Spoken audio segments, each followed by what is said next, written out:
Investing. इस दुनिया में जिस भी समझदार इंसान के पास पैसा आता है ना, वो इन्वेस्ट ज़रूर करता है। चाहे वो कोई गोल्ड हो, स्टॉक हो या फिर प्रॉपर्टी। लेकिन कुछ कुछ लोगों को ये इन्वेस्टिंग प्रॉफिट की जगह लॉस देती है, और कुछ कुछ लोगों को बड़ा ही खौफनाक लॉस। जी हाँ, ऐसा ही कुछ खौफनाक लॉस श्रेयांश को भी मिला था। ये घटना घटी तो 1 साल पहले है, लेकिन इसकी शुरुआत खुद श्रेयांश ने आज से 15 साल पहले करी थी, जब श्रेयांश 5 साल का था। आपको ज़्यादा कंफ्यूज ना करते हुए सीधा इस कहानी की शुरुआत करते हैं। अब दरअसल जब श्रेयांश 5-6 साल का था ना, तो इसको अपने नानी के घर जाना बड़ा पसंद था। मतलब इसके नानी का घर इसके घर से 300 से 400 मीटर की दूरी पर ही था, तो बहुत कम डिस्टेंस था, इसलिए ये जाता रहता था हर 2-3 दिन में। अब इसके नानी के घर जाने के 2 रीज़न थे। एक तो इसको अपने नाना से बड़ा प्यार था, दूसरा इसके नानी के घर के सामने एक बहुत शानदार बंगलो था, बंगलो नंबर 42। ये बंगलो श्रेयांश को पता नहीं क्यों अट्रैक्ट करता था। अहमदाबाद में ऐसे बहुत सारे बंगलो थे, लेकिन सिर्फ श्रेयांश को यही बंगलो पसंद था। हाँ, ये कहानी दरअसल अहमदाबाद में बीती हुई है, कटी हुई है, सॉरी। तो अहमदाबाद में काफ़ी सारे ऐसे बंगलो थे, लेकिन श्रेयांश को सिर्फ यही बंगलो अट्रैक्ट करता था, सिर्फ यही बंगलो आकर्षित करता था, पता नहीं क्यों। अब दरअसल जब भी श्रेयांश इसके नाना भी से बड़ा प्यार करते थे, तो श्रेयांश जो भी बोलता था ना, वो इसके नाना इसको ला कर देते थे, या इसकी जो भी इच्छा होती थी, ख्वाहिश होती थी, वो पूरी करते थे। लेकिन श्रेयांश की सबसे बड़ी ख्वाहिश थी कि इस बंगलो में जाना है। और जब भी अपने नाना से बोलता कि नाना मुझे इस बंगलो में जाना है, तो नाना उसको बहुत डांटते या फिर कोई बात बदल देते। अब जब श्रेयांश छोटा था, 5-6 साल का था, तब तो ठीक था। लेकिन जब श्रेयांश 15 साल का हुआ, तब तो ठीक नहीं हो सकता था ना। तब तो थोड़ी बुद्धि आ जाती है, तब तो थोड़ी जिद भी करने की इच्छा होती है। तो श्रेयांश ने ऐसा सोचा कि यार मैं बहुत अच्छा खासा कमाऊंगा और एक दिन इस बंगलो को खरीदूंगा। पता नहीं क्यों श्रेयांश को कई से तो किसी बुक से या किसी इंसान से स्टॉक मार्केट के बारे में पता चलता है। श्रेयांश और रिसर्च करने लगता है, तो पता चलता है कि यार इसमें तो पैसा बनाना काफ़ी आसान है। एक्चुअल में इतना है नहीं, लेकिन उसको लगा कि हो सकता है, क्योंकि उसकी थोड़ी बुद्धि भी अच्छी खासी है, उसमें थोड़ा दिमाग अच्छा खासा है। श्रेयांश ने इसके बारे में रिसर्च करना स्टार्ट किया। बहुत रिसर्च करता। मतलब अगर वो इसके बारे में पढ़ना भी स्टार्ट किया, तो अगर वो 3 घंटे पढ़ने बैठता, तो 1 घंटे अपने स्कूल की पढ़ाई देता और 2 घंटे स्टॉक मार्केट की पढ़ाई को देता था। श्रेयांश के पापा ने सोचा कि मेरा बच्चा इतना ज़्यादा स्टॉक मार्केट के बारे में जानना चाहता है, तो चलो इसका अकाउंट खुलवा देते हैं। जब श्रेयांश 18 का हुआ, जब वो अच्छा खासा थोड़ा बड़ा हो जाता है, उसमें थोड़ी बुद्धि आ जाती है, और श्रेयांश अपना स्टॉक मार्केट का काम करना स्टार्ट करता है। पहले पहले तो हर बंदा काफ़ी लॉस खाता है, जाहिर सी बात है। तो उसने भी काफ़ी अच्छा खासा लॉस खाए, लेकिन फिर बहुत अच्छा खासा पैसा बनाया। 25 की उम्र तक आते इतना अच्छा खासा पैसा बन चुका था कि शायद इतना पैसा लोगों का ड्रीम हो। इतने पैसे कमाने के लिए इतना पैसा कमाने के लिए लोगों को 10 से 15 साल तक अच्छी खासी मेहनत करनी पड़े, और श्रेयांश ने ये पैसा सिर्फ 5 साल की टाइम में कमा लिया था। श्रेयांश ने सोचा कि इतना अच्छा खासा पैसा बन चुका है, तब क्यों ना डिफरेंट बिजनेसेस में लगाया जाए और प्रॉपर्टीज़ में लगाया जाए। श्रेयांश ने डिफरेंट बिजनेसेस में भी इन्वेस्ट किया, और जब प्रॉपर्टी पे इन्वेस्ट करने की बात आई, तो श्रेयांश को बस वही ख्याल आया, बंगलो नंबर 42। श्रेयांश नाना से छुपके मामा मामी सबसे छुपके उस बंगलो के ओनर की डिटेल्स निकालता है। अब इस बंगलो की जो भी हिस्ट्री थी ना, वो सिर्फ उसके नानों को पता थी, ना तो नानी को पता थी, ना मामा को पता थी, ना मामी को पता थी, ना पापा को पता थी, ना मम्मी को पता थी। तो इस बंगलों की जो भी हिस्ट्री थी वो सिर्फ श्रेयांश के नाना को पता थी। और जो श्रेयांश के नाना का घर था, ये बहुत बड़ी हवेली टाइप थी, और ये हवेली श्रेयांश के नाना के पापा उस टाइम उन्होंने बनाई थी। तो ये अभी तक, मतलब ऐसा नहीं कि अभी तक वैसी ही है, लेकिन उसको बहुत अच्छे रिनोवेट और करवा के लोग उसमें ही रहते थे। तो श्रेयांश, अब सोच लो, अब श्रेयांश के नाना कितने सालों से उधर रह रहे, तो हिस्ट्री तो ऑब्वियसली पता होगी।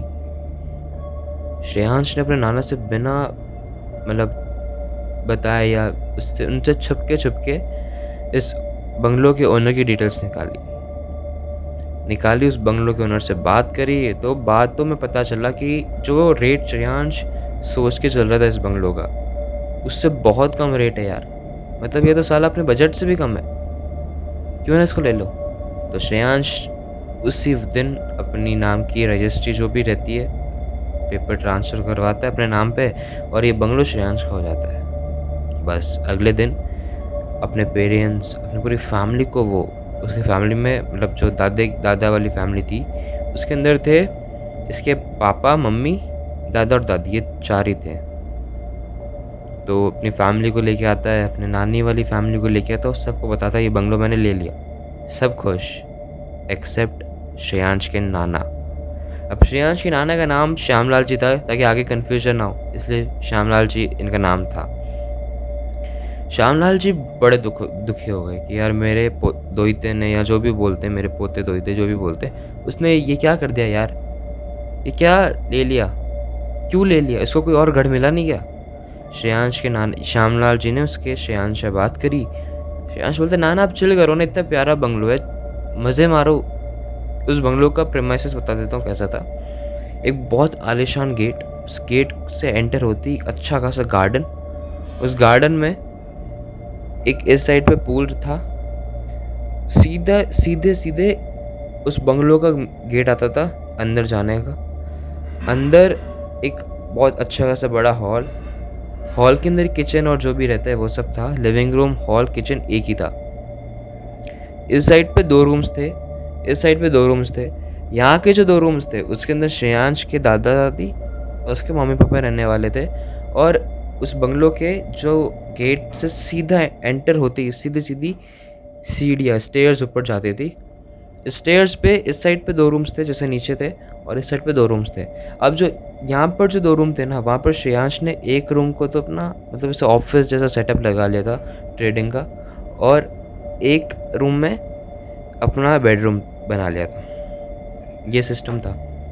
श्रेयांश के जो नाना थे श्यामलाल जी श्रेयांश को बोलते हैं कि देख तूने ले लिया, कोई बात नहीं, बड़ी टेंशन की बात है, बट कोई बात नहीं, तूने ले लिया तो कोई बात नहीं। इसके अंदर अब होगा शुद्धिकरण, सुंदरकांड, सब होगा। श्रेयांश बोलता ठीक है करवाओ। श्रेयांश के नाना यानी श्यामलाल जी अपने एक पहचान के पंडित को फ़ोन लगाते हैं। पंडित जी बोलते हैं मैं तो हूँ 30 दिनों के लिए तीर्थ यात्रा पे बाहर, मेरे को आने में 30 दिन है, तब तक देख लो क्या करना है। तो श्रेयांश के नाना जी बोलते ठीक है आप आराम से आ जाओ, करवाऊँगा तो मैं आपसे ही। श्रेयांश के नाना जी श्यामलाल जी श्रेयांश को बोलते हैं। श्रेयांश को ना ऐसे मतलब पेशेंस नहीं था, भले ही स्टॉक मार्केट में काम करता था लेकिन पेशेंस नहीं था ऐसी घर या गाड़ियों वाली चीज़ों को लेके। तो श्रेयांश बोलता ठीक है 30 दिनों में कुछ नहीं होगा यार, ऐसा चलो इसमें रहते हैं। तो नीचे जैसे कि उसके मम्मी पापा नीचे रहते थे, मम्मी पापा और दादा दादी, ऊपर श्रेयांश और उसका ट्रेडिंग रूम था। 6-7 दिन आराम से कटते हैं। 8वें दिन श्रेयांश को मतलब अपने ट्रेडिंग रूम में बैठ के काम कर रहा है, उसको बेडरूम से किसी और 2 औरतों की आवाज़ आती है, जिसमें पता चलता है एक औरत बहुत चीख रही है, रो रही है, दूसरी औरत कुछ मंत्र पढ़ रही है। श्रेयांश अपने रूम से बाहर निकलता है, मतलब ट्रेडिंग वाले रूम से, बेडरूम खोलता है तो कोई नहीं। उसको लगता है कोई बात नहीं यार, टीवी भी चल गई होगी, टीवी भी बंद यार, तो ये आवाज़ क्या की थी। श्रेयांश वापस अपने रूम में आता है, अब कोई आवाज़ नहीं आती। नीचे जाता है, डिनर करता है, टेबल पे, डाइनिंग टेबल पे सबको बात बताता है कि ऐसा ऐसा हुआ था। उसके मम्मी पापा बोलते हैं कि यार तू देख हॉरर फिल्म ज़्यादा देखता है, उस वजह से होगा। श्रेयांश भी बोलता है यार हो सकता है। वो वापस अपने रूम में जाता है। अब वो बेडरूम में सोने के लिए जाता है तो वापस साला वही आवाज़ उसको अपने ट्रेडिंग रूम से आती है। वापस ट्रेडिंग रूम खोलते हैं तो कोई नहीं। श्रेयांश बोलता है ये दूसरी बार तो वहम नहीं हो सकता। अब रात को ये सोच रहा होता है कि नाना जी ने कुछ तो भी बोला था कि इस बंगलों की हिस्ट्री तेरे को नहीं पता, मैंने देखा हूँ। श्रेयांश सोचता है सुबह नाना जी से बात करता हूँ। सुबह का वक्त होता है। अब मैंने बताया कि ईद का बंगलो उसके नानी के घर के जस्ट सामने था, 20 कदमों की दूरी होगी। श्रेयांश सुबह सुबह ही अपने बंगलों से निकलता है, नानी के घर जाता है, नाना से पूछता है, नाना कुछ नहीं बताते। नाना बात टाल देते हैं और बोलता है अरे भाई इसकी नाश्ता वाश्ता लाओ, क्या बातें कर रहा है यार ये। श्रेयांश वापस नाश्ता करता है, घर आता है। अभी तक तो कुछ नहीं हुआ, 2-3 दिन हो गए कुछ नहीं हुआ। चौथे दिन श्रेयांश के मॉम डैड श्रेयांश को बोलते हैं कि देख हमको राजकोट जाना है एक शादी में, ठीक है तू चलेगा क्या। श्रेयांश बोलते हैं नहीं नहीं मेरे को बहुत सारा काम है, मैं नहीं चल सकता। तो श्रेयांश के दादा दादी और श्रेयांश के मम्मी पापा गाड़ी में बैठ के, गाड़ी में सवार होके निकल जाते राजकोट के लिए। निकले उसी दिन की रात को श्रेयांश को वापस वही आवाज़ आती है। वापस श्रेयांश को बोलता कोई भी नहीं यार, फिर ये साला आवाज़ कहाँ से आ रही है। अब श्रेयांश सोचता है कि छोड़ो यार, पर नहीं सोना, मम्मी पापा भी बाहर गए हुए, मैं नीचे सोता हूँ लिविंग रूम में। नीचे आता है श्रेयांश, अपना लिविंग रूम में गद्दा डालता है और सो जाता है। उस रात कुछ नहीं होता। दूसरे दिन श्रेयांश को लिविंग रूम में सो रहा है श्रेयांश, उसके बंगलो के अंदर कोई आ चुका है गार्डन के अंदर, और उसके जो गेट एक्चुअल अंदर आने का उस पर ना ठक ठक ठक ठक कर रहे हैं बहुत सारे लोग।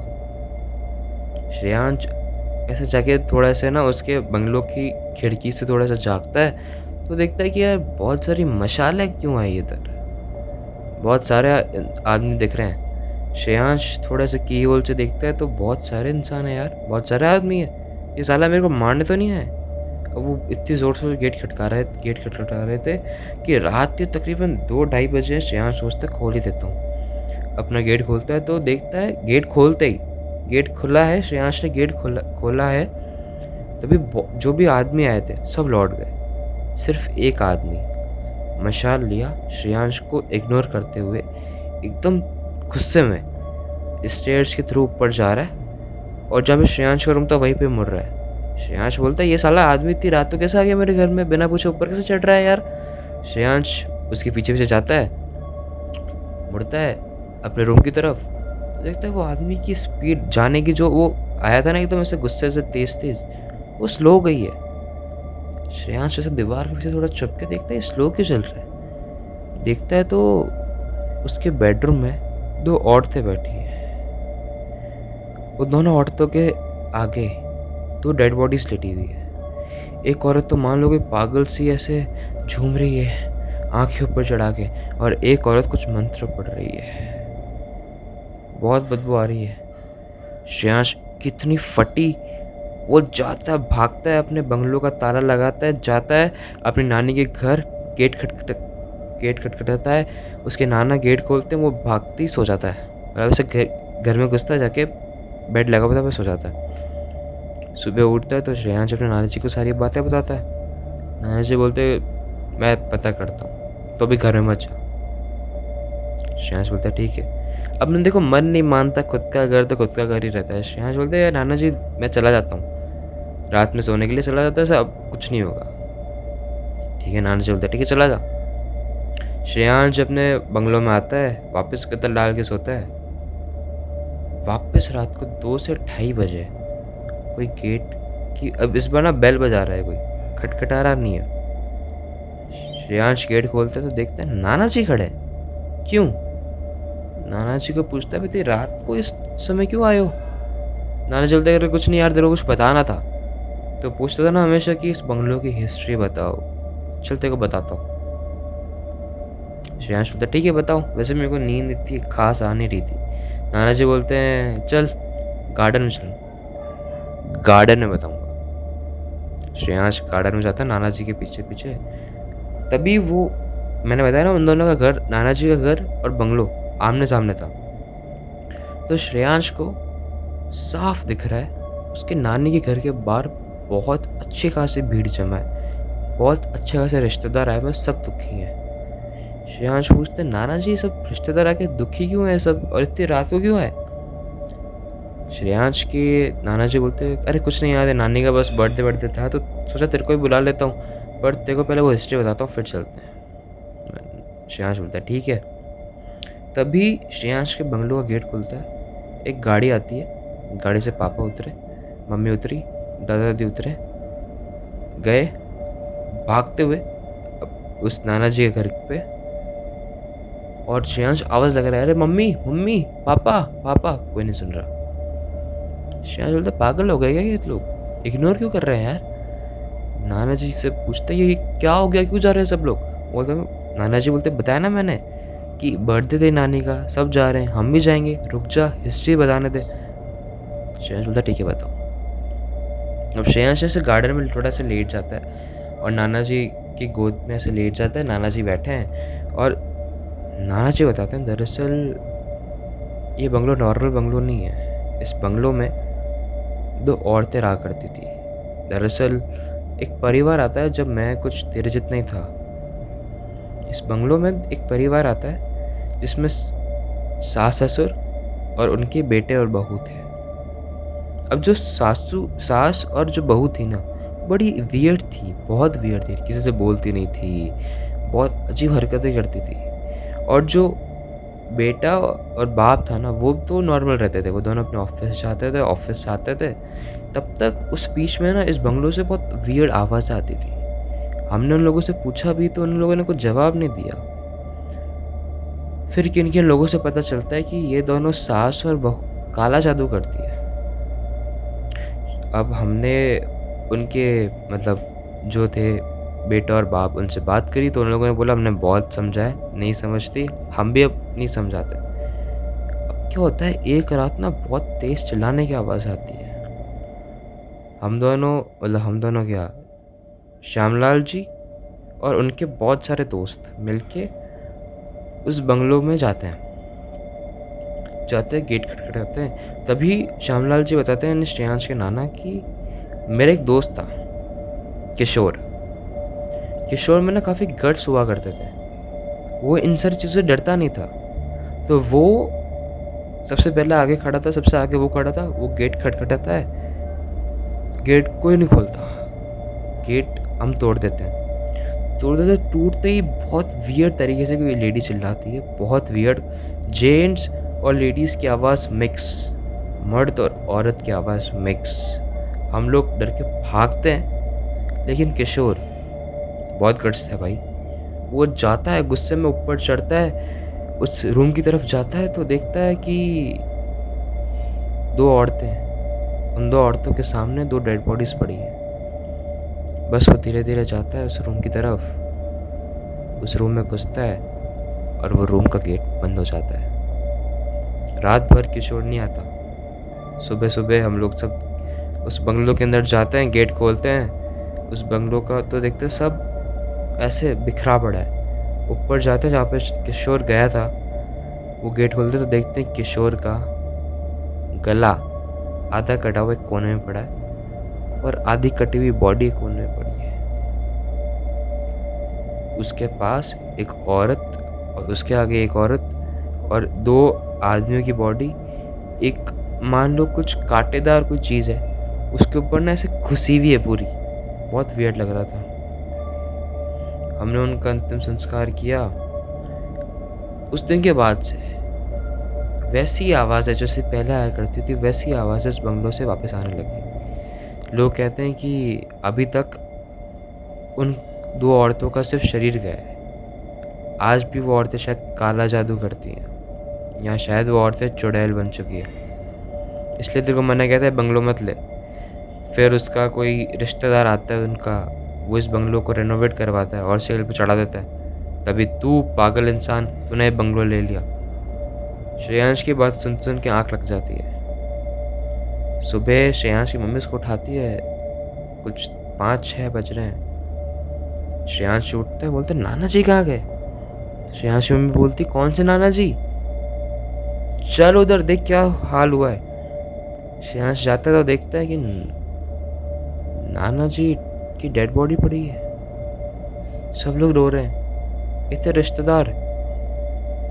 श्रेयांश को समझ में आ जाता है कि पिछली रात नाना जी की आत्मा ही मेरे को बताने आई थी इस बंगलो की हिस्ट्री।